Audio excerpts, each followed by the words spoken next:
Hello, thanks for stopping by. Have you ever seen something that inspired you to want to remake it in clay? So I went to a gathering recently and all these little glass vases were on the table and I just wanted to try it out in clay. So that's what I'm going to do today.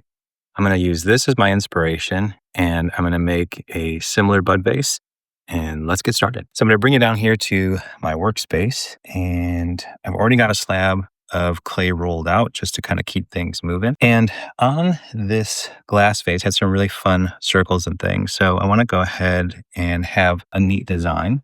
So I've got these tar paper cutouts by a gal online, and I'm going to go ahead and try those. And so what I'm going to do is take the piece and set it down.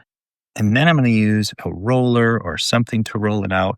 And I just want to show you how you can get creative. Sometimes maybe you don't have a roller that's near. You just need to press it down just a little bit just to go ahead and get the indentions there. So what I like about using this template is it's going to be pretty much the shape already of the vase that I'm going to be doing. All right, so let's cut this out. Got some really nice shape, and I'm going to leave it on just for the moment because the nice thing about these tar cutouts, these tar paper cutouts, is they help keep the shape for you. So if I can pull this up gently without changing the shape too much, I can actually use the strength of the tar paper to keep things moving around. And so now I want to think about the size. So if we were to use this as a gauge, and I were to wrap that around, it's going to be a little bit larger than I would like it to be. So let's go ahead and cut it down just a little bit. Looks like if we were to wrap that around, it would cut off right about here. All right, so I've made a little fingerprint in that.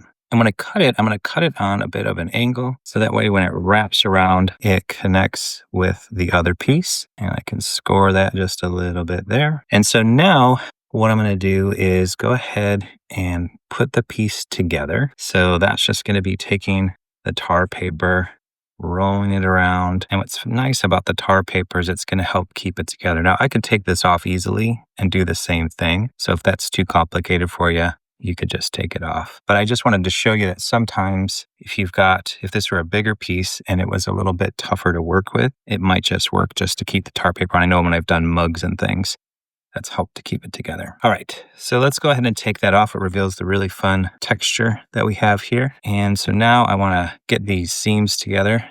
So could have probably done a little bit better job of overlapping that, but for now, we're going to keep on moving. That's one thing I've learned with clay. If you stop and redo everything all over again, you're not going to get very far. All right, I do want to clean up that seam, so I'm going to go both ways. I'm going to use a pin tool, and we'll clean it up one way and then the other. And now let's just see if we can get it into more of a rounded shape. I've never actually made one of these before, so this is my first time actually making this specific size and shape, but I just thought it was such a fun design. All right, so now we're getting a shape together. So if we look side by side, it's going to be a little different. Keep in mind, clay does shrink. So if you wanted specific proportions and stuff, you'd have to know the actual shrink rate of your clay. It does vary. It's somewhere around 10%, but it's certainly going to vary based on the clay that you have. All right, now I need a bottom. So I've got some additional clay over here. And I'm going to go ahead and put a little bit of a design on the bottom as well. One of the things that I certainly do as an artist, what I see people do when they come to my booth when I do shows is turn things over and see what's on the bottom. So let's go ahead and put the bottom there where it should be. And I'm now going to just place the piece on top and trace around, get as close to possible. I like having a little bit of overlap on something that's going to hold water. And one other thing I want to do is put my stamp on the back. So let me just grab that. It's off screen here. So I have a stamp that will go on top of the design, and that's Muddy River Clay. All right. So now I'm going to slip and score, which is making some indentions here, using a little bit of slip or water so that the pieces connect firmly. So as this is going to hold water, I want to make sure that there's a nice seal. All right. So as I shared, I like to have a little bit of overlap if you have a really specific design that's going to throw off your design. But I like when I slip and score, having it go over so I have a really nice seam and I can spend some time cleaning that seam up a little bit. All right. So if you're making a round piece or a specific piece, you do want to constantly go back and change the shape. You're going to be throwing it out of whack the more you handle it. So constantly going back. And that's where a wheel could come in. So having some type of tool that allows you to spin easily, that's a nice way to move things around. Now, if you started with a specific design, like I have on this tar template, you can also come back over it and kind of squish that in and get some of that shape back. So that's a way that you can kind of hide some of those seams that you've been working in. Another thing that you can do is use another tool. So you can see that still got a little bit of cleanup that I need to do around the bottom. But now that I'm getting that cleaned up, it's a little bit more smooth than the rest of the piece. And so that's where you can use a different tool that's going to give you a different type of edge. And then folks wouldn't even know that you had that seam. All right, now going back to the original inspiration, this piece also has a top and then it's got a place for the flowers. Now, what I'm going to do, and you could do this 100% without this, but I'm gonna crank that newsprint and get it to fit that size. And the reason is because I'm gonna be putting some pressure on here, I want it to be able to push back a little bit so I can keep my shape. Now, again, you don't have to do this. I could have just cut the top out and put it around there, but I like having that pressure there. And so I'm gonna go ahead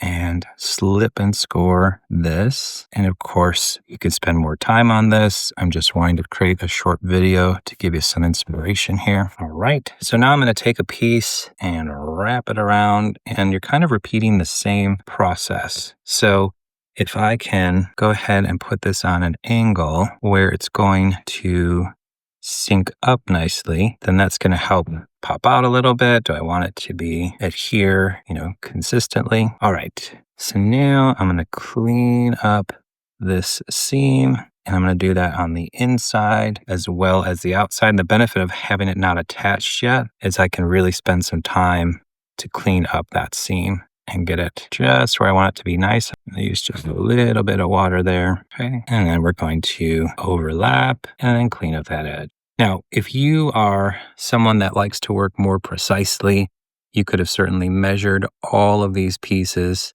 ahead of time, and you could have measured the top perfectly, and then you wouldn't be having to deal with the way that I am. And if that is you, great. There are some people who are ceramicists or artists that are just really specifically detailed, and I love that for you. I just wanted to do a brief video and show you how you could have the piece come together. But yes, if you would have measured each piece and cut it out appropriately, then there wouldn't be all this extra cleanup and overlap. All right, well, we are just about there. So this, again, first one that I've ever done myself came from an inspiration of seeing a really beautiful glass piece. Does it look the same? No, it's quite a bit bigger, but I feel like this is kind of small.